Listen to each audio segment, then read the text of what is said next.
Hi, my name is Rebecca Barwick and I'm a Thermomix consultant in Tamworth. I wanted to show you how to make an old-fashioned rice pudding. Now, if you've owned a Thermomix for a while, you've probably made the custard already. You may not have attempted the rice pudding, but rice pudding takes me back to childhood, even Nanny's days with Grandma or Nanny in the kitchen is really cute. But I've got loads of pictures, so instead of custard and yogurt and everything else that we've been having with them, I decided I'd make a rice pudding, and I thought I might show you how to do it and how easy it is. So with any guided cook, we can just simply start cooking, or we can get out our ingredients. Now I've got them out already just to speed up the process for you. So we're putting in 200 grams of arborio rice, or short grain rice.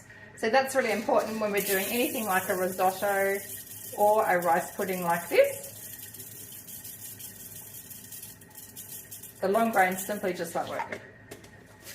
And next, we're putting in 750 grams of milk. Now we're going to need more milk at the end of this, plus we're going to add our spices and egg, vanilla, and a bit of sugar too. So quite a lot of milk goes into this, but that's okay because this is going to feed 4 people in the end. So 750 grams of milk. I probably should have weighed that out in advance. Oh. That'll do. I'm 1 gram off, I'm too scared to go over. Next, okay. So all we have in there is the arborio rice and full cream milk. And we're going to press next. So you notice that it was weighing as I was going. So as I weighed in the arborio rice, it was increasing, it raised in the milk, it was increasing. You don't need to get out your scales, that's great. When we cook rice pudding, just like risotto, there's no standing at the stove and stirring. You just put it on and walk away and go and do something else. So we're setting up the cook time now. We've got 30 minutes on the clock at 90 degrees, so we're not quite going to quite hit boiling point. And we're on reverse speed. So if you go forward with rice, you're going to end up with a pulp, like a really stodgy porridge. But we're going to go in reverse because we want to keep the grains. So speed 1.5. The arms lock in, and you can hear it stirring already, and it's applying the heat. So we're going to slowly increase up to 90 degrees and cook this for nearly 30 minutes by the time it gets hot. And then at the end, we're going to add eggs, sugar, a bit of nutmeg, some cinnamon, and vanilla. And I will show you at that point what it's going to look like. While the recipe is going, you can actually preview. So what I've done is, back on the recipe here, there's 3 dots up the top. You can click on that and you can click preview. Oh, let's just go back, sorry. Click preview up on the right hand side, and it's going to tell me that the next step is 60 grams of caster sugar. So I can pop that on top.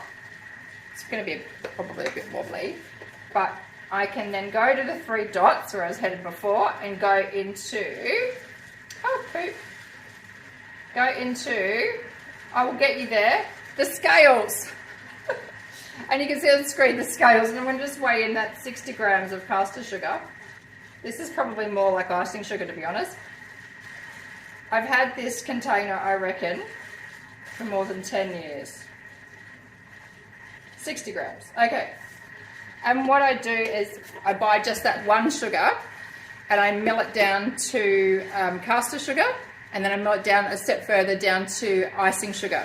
And then I just throw it in this. This is, I'm saying it's probably 10 years old, this container, but that's where I put my caster sugar when I make it. So I have pre-weighed that ready to go. What else do we need?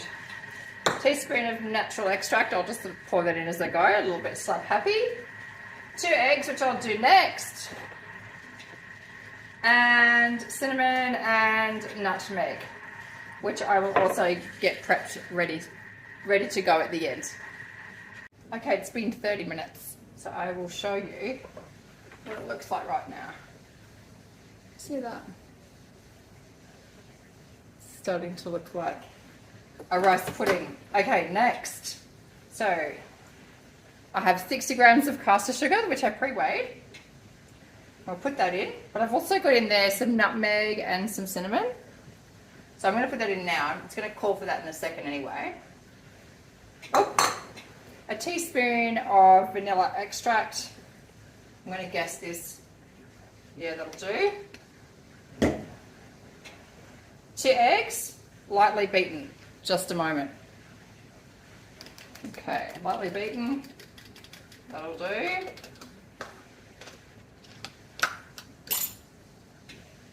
I've done the nutmeg, I've done the cinnamon, and we're putting in a little bit more full cream milk, just to loosen that up a bit.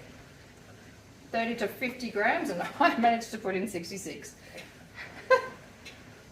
We're putting the lid back on. You'll notice that it often, well, it says nearly every time, put the measuring cup back in, because you could be pouring liquids or putting in other ingredients through the hole. So it reminds you to put the measuring cup back in the top, so that when you turn your Thermomix on, the contents doesn't come out the top and onto your kitchen. So we're going to put that on reverse speed, this time reverse speed 3, for a minute. But remember, we're on reverse speed, so it's okay, it's not going to break down the rice. It's going to keep it quite granular.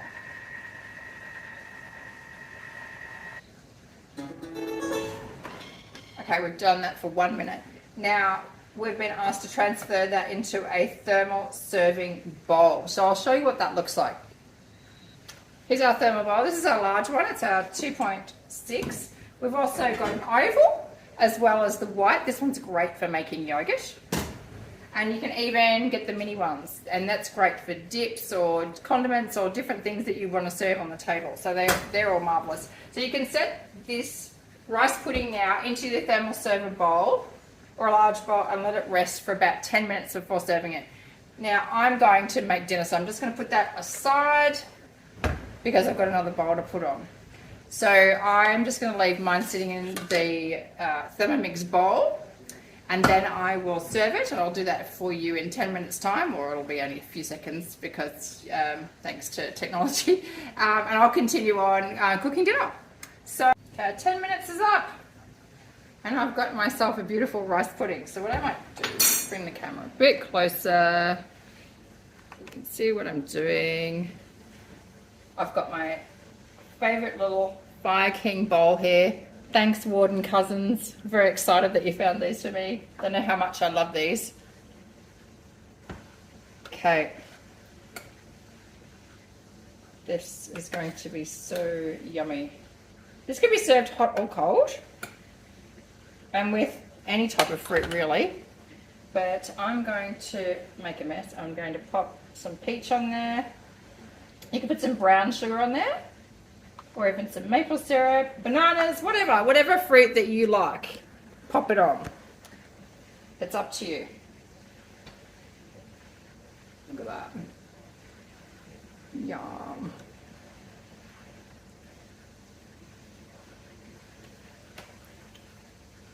Takes me back in time.